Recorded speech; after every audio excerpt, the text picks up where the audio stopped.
Hello YouTube, this is the intro to the intro. What is new? So this video actually started out as my June wrap-up vlog. But as the week went on, I just realized that I don't have it in me to edit another hour-long vlog. So I'm actually gonna try something a little different. I'm gonna break my wrap up into weeks. So this will be my clips that I filmed from June 1st through June 7th. And I'll edit into one little vlog. Obviously I had this idea like in the middle of the week, so it's not very vloggy quite yet. But hopefully this will ease the editing for me, just because editing those hour-long vlogs is exhausting, having to listen to myself talk for that long multiple times in a day.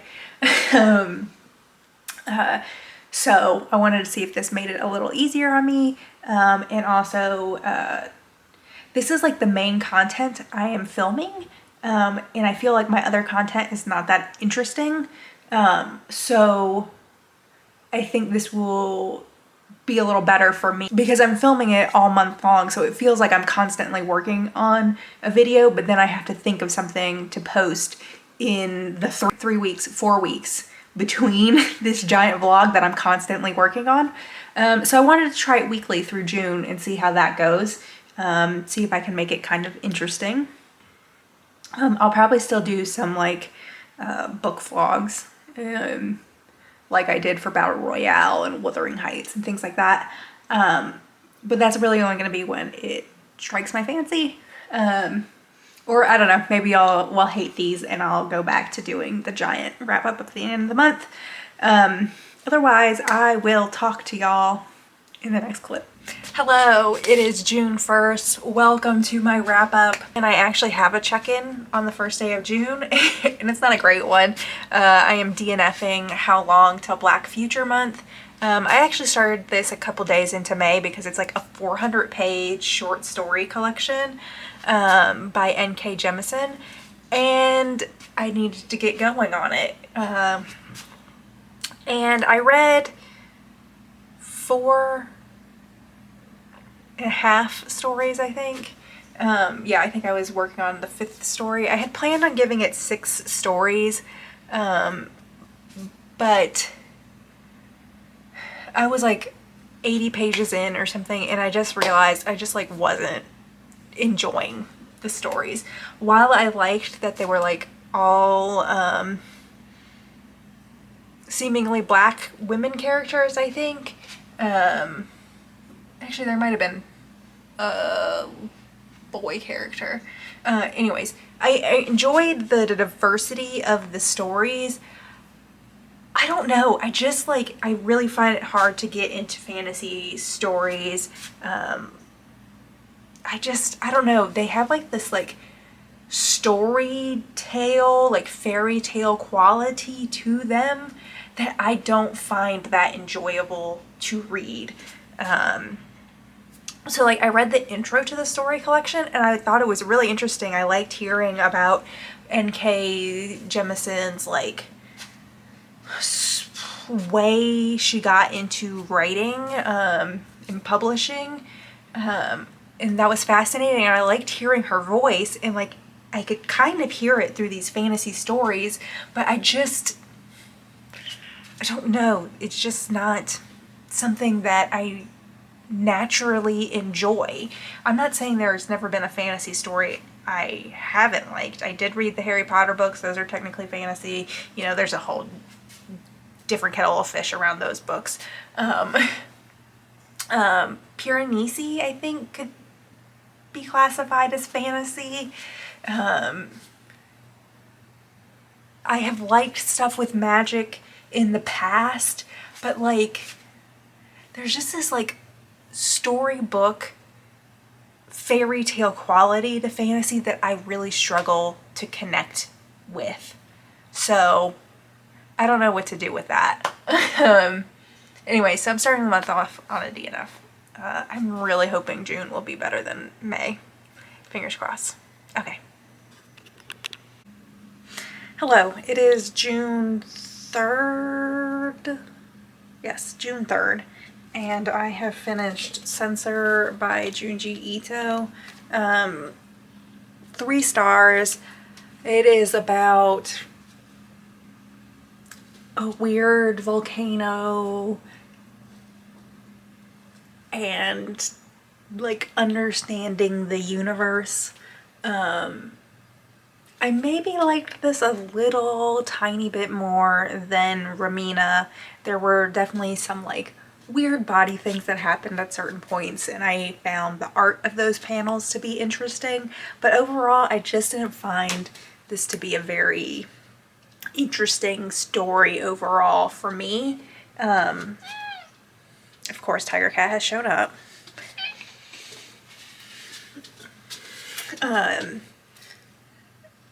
There wasn't anything in particular that like I had a problem or an issue with. I just didn't really care that much. This is the 3rd Junji Ito book I've read, and I think it's going to be the last. While I liked Uzumaki pretty well, it also still had the same problems where like the end, like the plot and the end, like it just doesn't pack a punch for me. I can't explain it. They're not stories I am like super in love with. I don't know if I'll still try some other horror manga or if maybe like horror manga just doesn't work for me. But I'm definitely done testing out his books in particular. So that's it from me. Hello. It is still June 3rd, but I have finished one more book. I read Dear Committee Members, is that what it's called? Yes, Dear Committee Members by Julie Schumacher. 3 stars. What do I want to say about this book? I picked it up because I was doing like a lot of Googling like quirky books to get you out of a book slump, quick books to get you out of a book slump, things like that, because I was just really struggling. This didn't necessarily get me out of my book slump. However, it was like perfectly fine. It is a very short book. It's under 200 pages, and it is a series of letters written by an English professor. An English professor at a struggling college. It takes place in the 2009-2010 school year. So there is this backdrop of like colleges are struggling, students are struggling because, you know, like the financial crisis and things that were happening at that time. It was fine. I will say I don't know if it was the review that suggested it to me or if I saw it as a review on Goodreads, but someone said it's like he gets increasingly unhinged as the book was going on. So like I was waiting for the other shoe to drop, and that didn't happen. Like he was a weird guy and he like overshares. And he puts things in these letters of recommendation because it like the vast majority of these letters are letters of recommendation. He puts things in these letters that like are not what you should be putting in a letter of recommendation. And you know, he's got his own like fights with people that he kind of brings into these letters, but like it doesn't build up into him like going off the deep end, which is what I was expected when someone described it as him becoming increasingly unhinged. I will say I thought it got a little bit funnier as the book went on. I thought he said funny things. I did have some out loud chuckles, but like this isn't gonna be a book I'm thinking about beyond right now. So 3 stars. Hello, we meet in the closet again. The AC is going, so I have to hide. I just finished recitatif by Toni Morrison. I picked it up on the library. They had like just gotten a copy in, and I saw it on the news shelf, and I just had to have it because Kayla had actually read this book.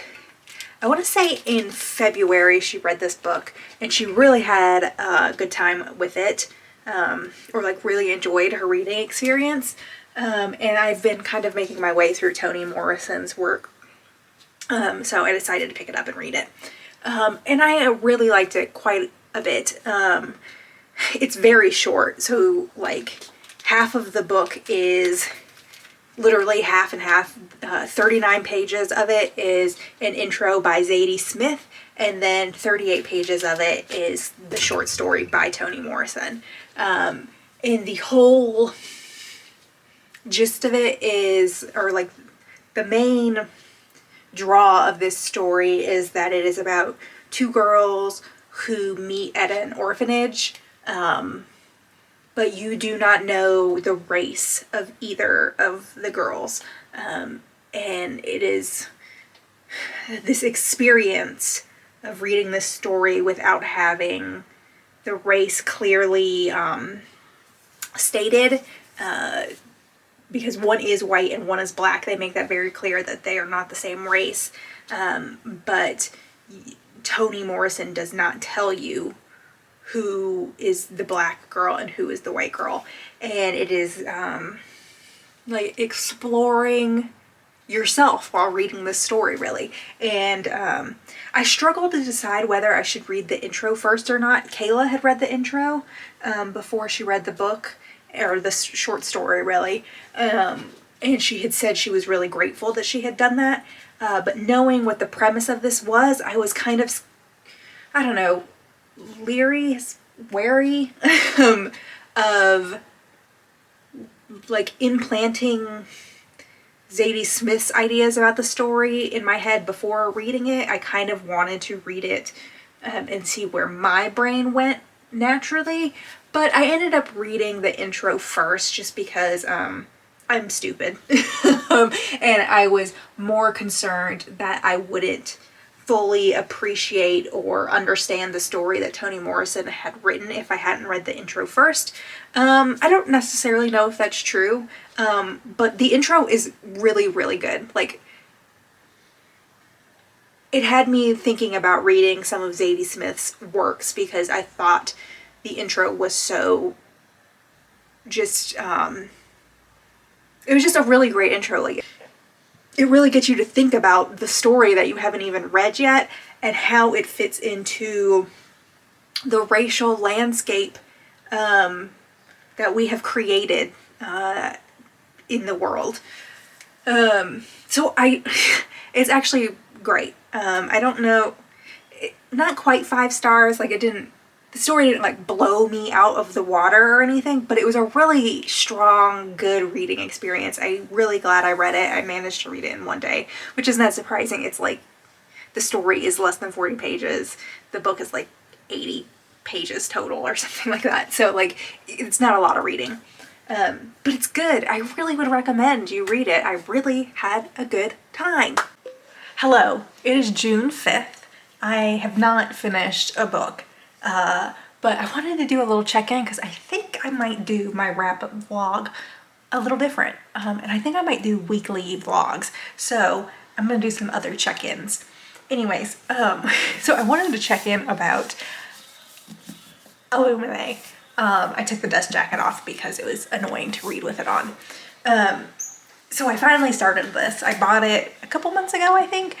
And I don't know, I was just in the mood to read it. So I started it today and I've read about 60 some odd pages. Let's see, 64 pages. And I am loving it so far. I am eating it up. And I just wanted to show something because in my May wrap up, I was talking about how I love a multimedia book that feels like I'm going on like an exploratory journey. And I talked about how I would go down Wikipedia rabbit holes. And I just have to show. This has like in-universe Wikipedia pages that have like highlighted links and stuff. Obviously I can't follow the link Of course, the AC just cut on. Obviously, I can't follow the hyperlinks because it's still a book. But it just made me so happy. I'm really, really enjoying it. It's told in all sorts of documents. And there's seemingly a person who's compiling these documents for another organization. Don't know what the deal is yet, but loving it. Loving it. I hope this is like 5 stars because I need a 5-star read. Hi, it is Monday morning. I'm just updating my book journal tracker thing. And I realized that I didn't mention that I soft DNF'd Sorrowland. I had checked it out from the library and I was really excited about it. But I just wasn't finding the motivation to pick it up. I wasn't necessarily having a bad time with it, but it was a little more dense. I don't know, it was a little more wordy than I had anticipated. And so while I liked the stuff that was going on, I just couldn't get myself to focus on physically reading it. So I returned that book to the library, but I put the audiobook on hold. It's got a long wait for it, so I'm hoping I can still listen to it this month. But I'm uncertain. But I do plan on returning to it, and I do think I will finish it because the only reason I DNF'd it was just because I couldn't get myself to focus, but I really want to read it. I really want to consume the story. I just was struggling to find the motivation to physically pick it up, and finding the bandwidth to actually read and understand what was being written. So yeah. Hello, it is still Monday, June 6th. I have finished a book. I listened to How to Build a Fire by Jack London in audiobook form. It's a short story, so it didn't take very long. And basically, it's what is on the tin. It is a story about a man in the Yukon, and he's like trying to get from one place to another, and it is like a survival story. It's a famous story, so honestly you probably know it better than I do.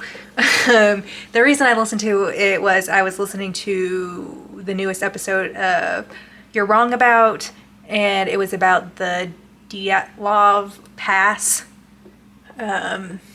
incident story.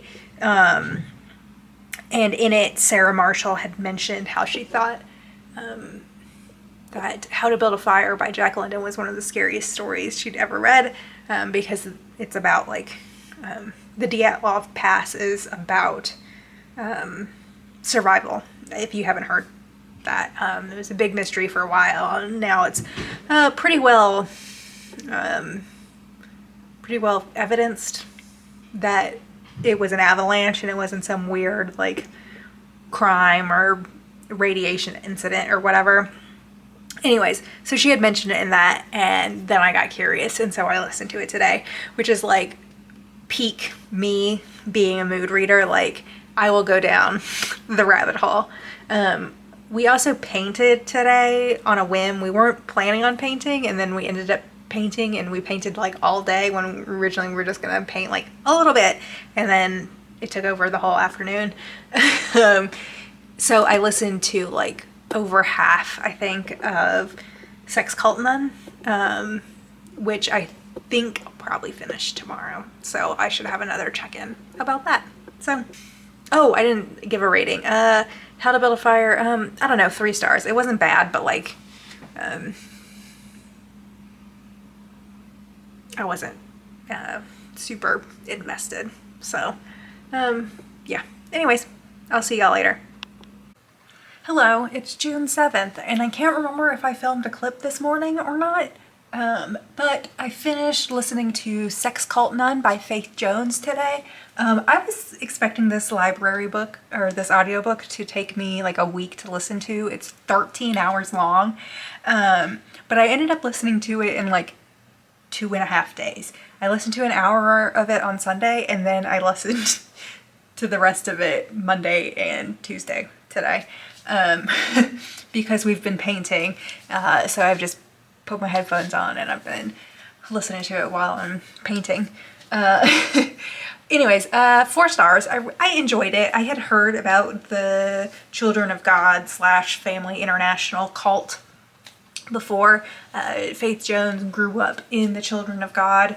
If you have not heard of them, they're like a sex cult. They have some very problematic practices that they condoned and used through the 70s, 80s, 90s, probably still now. I don't know what they're doing now. But there was a lot of like, is this gonna get me flagged on YouTube? I don't know, pedophilia. There was a lot of, they did this thing called flirty fishing where like they purposefully had women from their religious organization go and sleep with men from outside of it as a way of like bringing them to Jesus, because their whole thing is like you're supposed to love one another and sex is like the most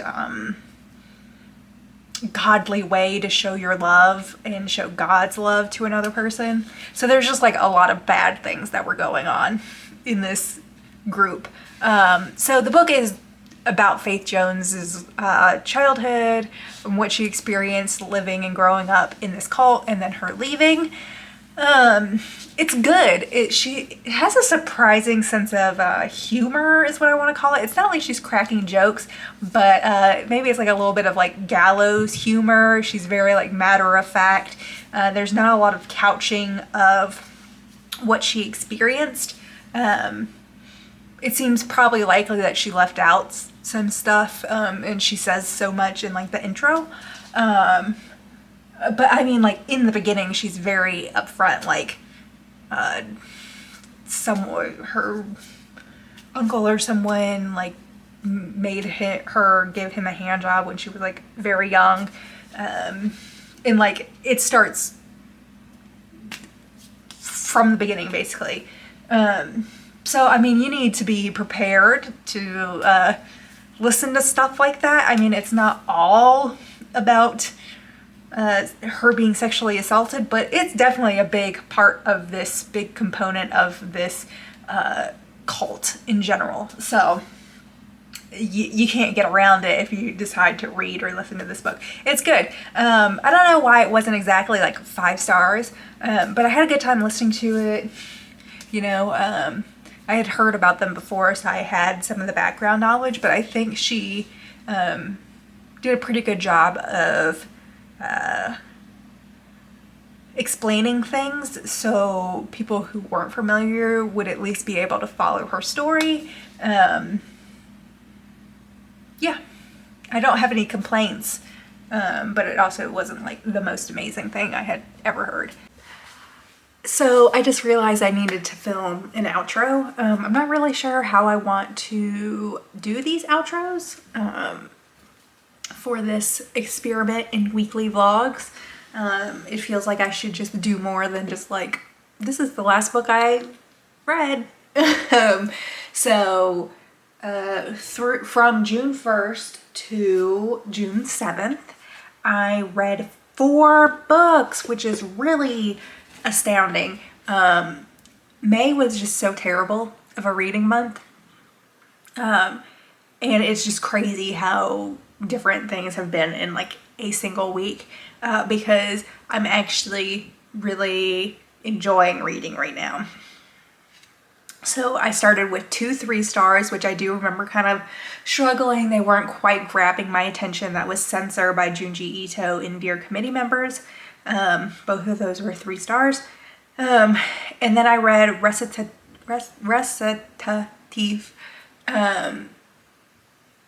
because it was short, and I was like, I've liked everything by Toni Morrison that I've read, so it seemed like a good option to maybe kickstart me back reading. 4 stars. Then I listened to Sex Cult Nun, also 4 stars. I'm eating up Illuminae. It is just a big book. It's 600 pages long, so it's gonna take me a little bit of time, but I am flying through it. I'm almost halfway through it, so I should be filming a little review clip for that in the next couple days. I'm also gonna start a new audiobook today, I think. So I'll see y'all next week. Thanks for watching. Bye.